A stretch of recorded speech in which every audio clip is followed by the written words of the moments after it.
Ribuan buruh yang tergabung dalam Partai Buruh dan Serikat Petani Indonesia atau SPI menggelar aksi unjuk rasa di kawasan Patung Kuda, Kecamatan Gambir, Jakarta Pusat pada Sabtu 24 September siang. Aksi ini dilakukan dalam rangka memperingati Hari Tani Nasional atau HTN. Informasi lebih lengkapnya akan disampaikan oleh rekan jurnalis kami dari tribunnews.com. Ada Danang Triatmojo yang akan melaporkannya. Silakan rekan Danang.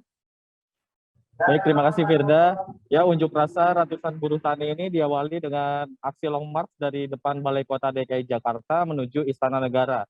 Namun, pihak kepolisian telah memasang pembatas 2 lapis kawat berduri dan beton di depan gedung Sabta Pesona Kementerian Pariwisata, sehingga aksi buruh ini terpaksa dipusatkan di kawasan Patung Kuda.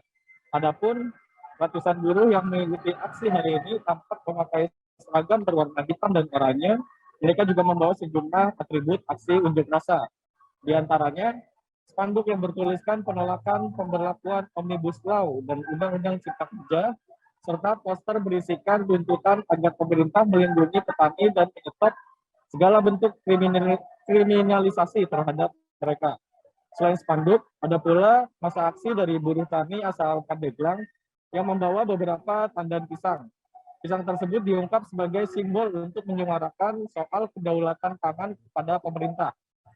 Partai Buruh Tani, para buruh tani juga meminta pemerintah memperhatikan hak-hak tani, khususnya hak penguasaan tanah untuk para petani di Indonesia. Adapun aksi ini membawa 3 tuntutan utama. Pertama, para buruh tani meminta pemerintah untuk melaksanakan reforma agraria dan mendesak pemerintah untuk mengembalikan tanah rakyat yang dikuasai oleh korporasi.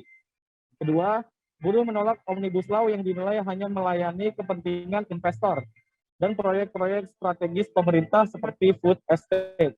Ketiga, buruh menolak keputusan pemerintah menaikkan harga bahan bakar minyak atau BBM.